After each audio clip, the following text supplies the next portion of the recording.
Hi, it's Melissa, and this is my video for the book group discussion number 5.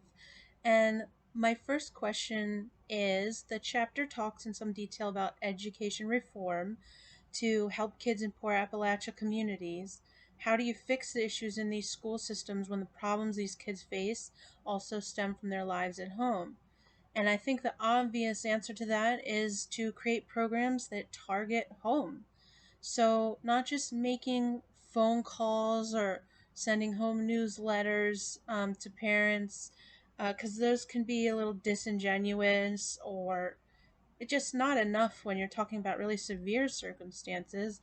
I think it would also be helpful to do things like offer parenting classes or reaching out even more to families. I've seen school programs that do home visits or connecting with organizations that do home visits.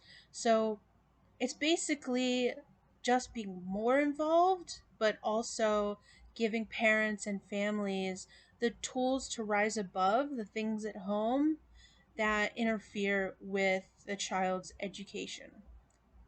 The second question is, in what ways is the eternal hope Vance feels for his mother a series of complex emotions? Given the trajectory of their relationship, would you also feel hopeful if you were in Vance's position?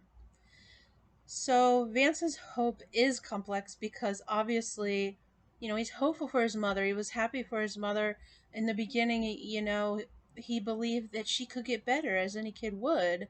But now, of course, as we move along, we see him getting frustrated and he's getting angry. And it even, you know, at one point when she's asking for a urine sample, he says he went to school red-eyed from crying, and so that kind of shows how hard it is on him, that even though he has hope, he also has a lot of frustration.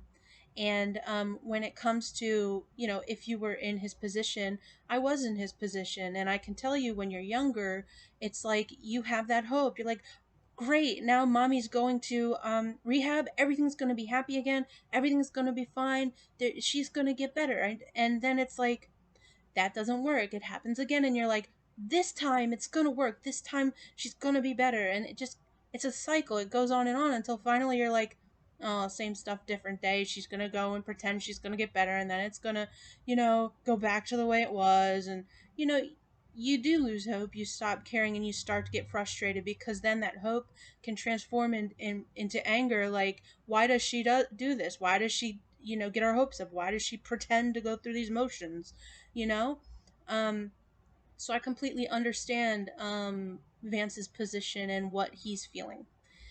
When it comes to the third question, I chose macro and micro environments because when thinking about how the school and the home have this bidirectional relationship between, things at home affecting school and the opportunity for school to affect home, that just brought macro and micro environments to my head and how those work together and can impact kids.